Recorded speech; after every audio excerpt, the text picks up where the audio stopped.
केज पोलिसांची धाडसी कारवाई। कळंबकडे 1 कोटी रुपयाचा गुटखा घेऊन जात असलेला ट्रक घेतला ताब्यात। कळंब येथे मध्य प्रदेशातून गुटखा घेऊन निघालेला ट्रक केज पोलिसांनी ताब्यात घेतला। पोलिसांनी ताब्यात घेतलेल्या ट्रक गुटख्याने भरलेला असून तो मुद्देमाल 1,52,000 रुपये किंमतीचा आहे। दिनांक 7 ऑगस्ट 2025 रोजी मध्य प्रदेशातून केज मार्गे कळंबकडे गुटखा घेऊन एक ट्रक केजच्या दिशेने येत असल्याची माहिती केज पोलिसांना मिळाली।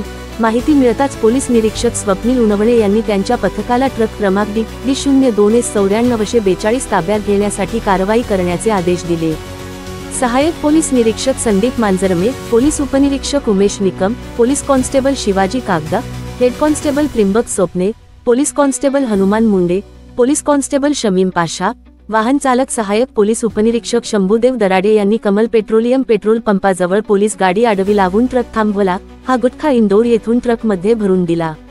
तो गुटखा कळंब येथील व्यापारी रुपेश मालपाणी कळंब यांना पोहोच करायचा होता, अशी माहिती ताब्यात घेतलेल्या व्यक्तीने दिली। केज पोलिसांनी दोघांना ताब्यात घेऊन सदर ट्रक पोलीस ठाण्यात आणला व कारवाई केली।